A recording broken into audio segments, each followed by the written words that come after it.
Techniques, or tech for short, are strategies which are useful in certain situations one could find themselves in a fighting game.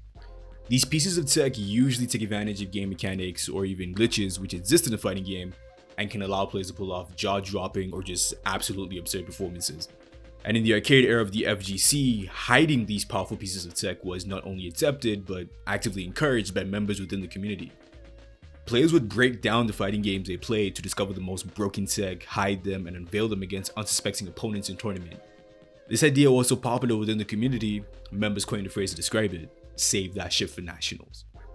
For years, saving that shit for nationals was a way players prepared for tournament, and there have been many moments throughout the FGC's history when new tech was seen for the first time on the grand stage. But today, it's not really the case.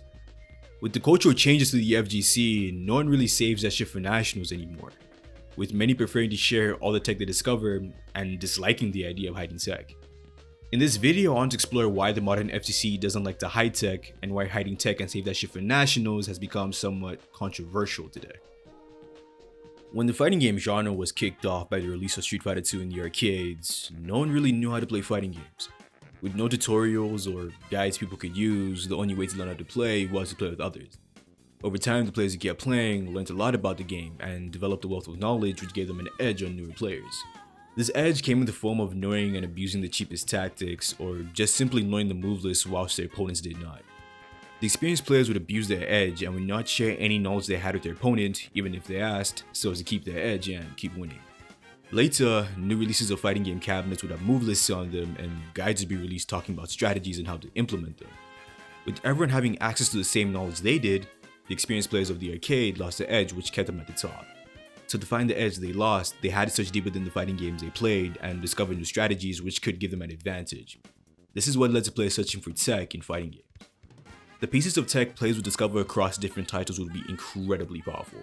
Some tech would even be game-breaking enough to redefine entire metas of some fighting games. With those new and powerful discoveries in their toolkit, some players went back to the arcades to get win streaks on new and unsuspecting players, but others had different plans on how to make use of their new tech. Around this time, fighting game tournaments started to come up, offering decent prize pools and other prizes to be won, which attracted a high level of competition. Players who discover powerful tech would opt to hide their discoveries and only reveal them in tournament to get an edge on other competitors. A lot of players, noticing how effective it was to hide their tech, started to do this as well, and this strategy became so common, it led to the coining of the phrase, save that shit for nationals. A lot of tech discovered back in the day was usually unveiled at big tournaments, and legendary moments were created by players revealing tech they hid all tournament. The greatest example of this being the legendary B3 Grand Finals between Alex Valle and John Choi, where Alex Valle unveiled the game-changing Valle custom combo, or Valle CC, which gave him an advantage over his opponent to ultimately win the whole thing. But times have changed and no one really saves that shit for nationals anymore, with many preferring to share every little discovery they make the minute they make it, and some denouncing save that shit for nationals. What changed to make the community, which was once accepting of people hiding tech, to now reject it? What changed was the culture of the FGC. People are more willing to share their knowledge now because they want people to better understand fighting games and bust the myth that fighting games are hard. And by teaching others how to play, fighting games could be a little more approachable, which could bring more people in and further grow the community.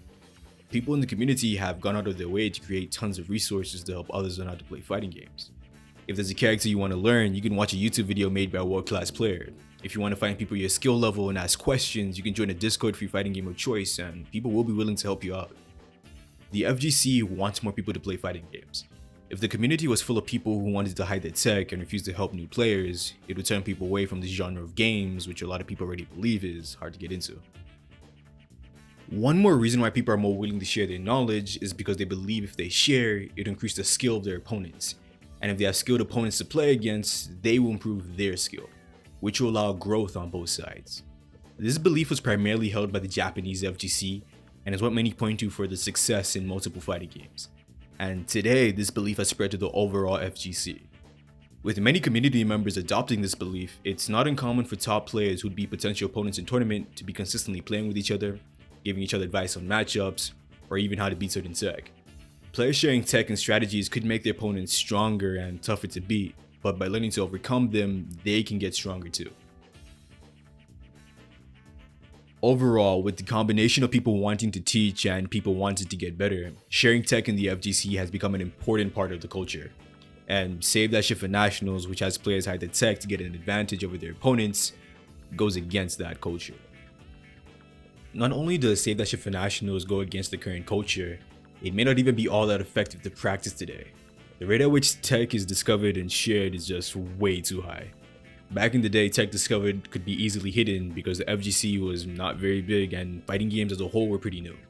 So if you discovered something, there was a good chance you could be the only one who knew about it. And even if someone else discovered the same thing, the internet wasn't widespread at the time, so they probably could not even share it. Or if they could share it, not many people would even see it. Today, when a new fighting game is released, you have people from around the world on Discords putting their heads together and using the deep understanding of fighting games to quickly break it down and discover all the powerful tech. Once something interesting is discovered, they'll share it on other social media platforms like YouTube and Twitter, where it'll quickly spread to the community. Tech being discovered so quickly is amazing for those who want to learn and improve their play, but sucks for those who want to practice Save That Shit for Nationals. The likelihood of one finding a piece of tech no one else has discovered or seen and hiding it long enough to abuse in tournament is very low. There are just way too many people who have a solid understanding of fighting games also looking for tech. And with the internet, people can easily share their new discoveries. And as cool as the VICC reveal was, it's unlikely something like that could ever happen again in the modern day. When you look at everything, one could conclude saving that shit for nationals may not be the best route to take in preparation for a tournament. But if you're able to find a piece of tech or a strategy which you could hide long enough to use on unsuspecting opponents in tournament, would that be wrong of you? In my opinion, no. Because when you consider the purpose of competing in a tournament, it makes sense to do that. The goal of competing in a tournament is to win, and to get a dub, you have to do whatever is necessary. Even if that means laming out your opponent or hiding all your tech and strategies until the last moment. All of those are valid strategies in a competitive situation despite how one may feel about them. And a good example of a competitor who represents this idea comes from the Melee community, and his name is Hungrybox. Hungrybox was notorious for his refusal to share his strategies and tech in the Melee community. He denied to play casual sets with top players on various occasions in order to maintain his competitive edge, and he has even been noted to tell other Jigglypuff mains not to play or give advice to other top players.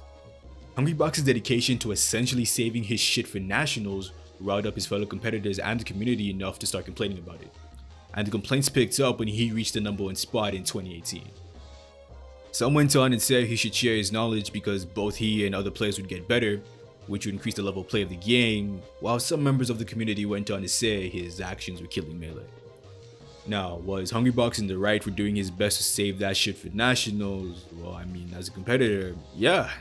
As I said earlier, it's competition and the goal is to win. Hungrybox and competitors like him are well within their right to refuse to play potential opponents or even give tips on matchups because it's competition and people want to win.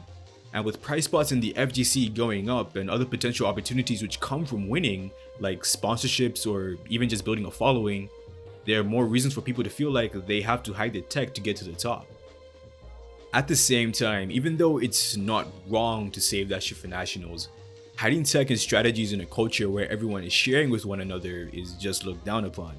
And a competitor who chooses to do this has to accept they may look like the bad guy from the perspective of the community. In the end, hiding tech and Save That Shit for Nationals had its place within the FGC, but as times changed and the scene changed, not so much anymore. What do you guys think? Is Save That Shit for Nationals a bad thing? Let's have a discussion and thank you for watching.